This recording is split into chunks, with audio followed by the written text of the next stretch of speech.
Hey friends, so today I'd like to share a little bit about understanding anxiety.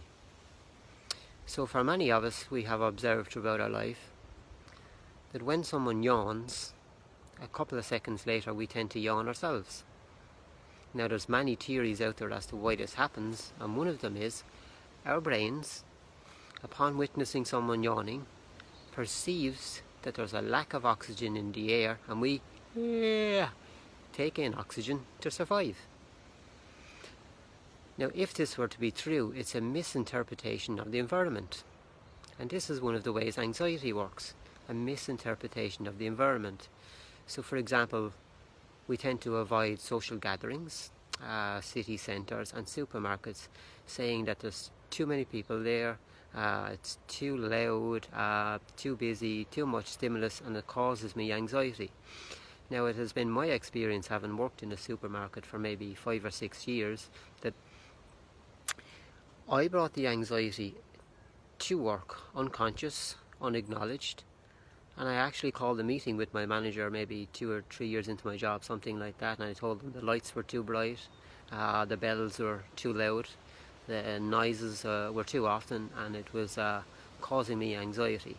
But it wasn't until upon reflection, upon acknowledging what was going on in other areas of my life, that I realised it was the stimulation of an environment like this that highlighted the anxiety that was already in me. Now, another way anxiety can be caused by misinterpretation is through thoughts. So we have thoughts that come and go, whether we like it or not, and we tend to interpret them as good or bad or unwanted or embarrassing or shameful.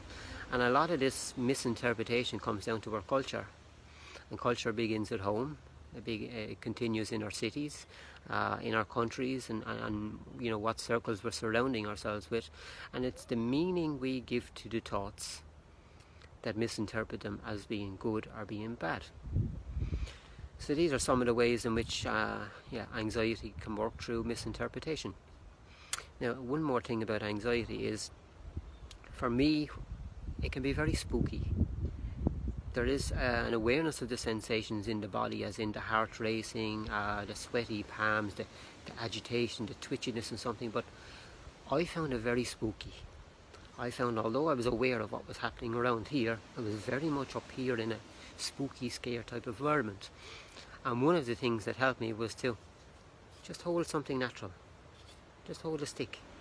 And it may give you an opportunity just to ground. And while grounding yourself won't be the cure for anxiety, grounding yourself will give you an opportunity to reflect, to see the light, to see reality, to see through the anxiety. So that's my little offering today. Namaste, Up to Desha, the power of sharing. We all have a story to tell.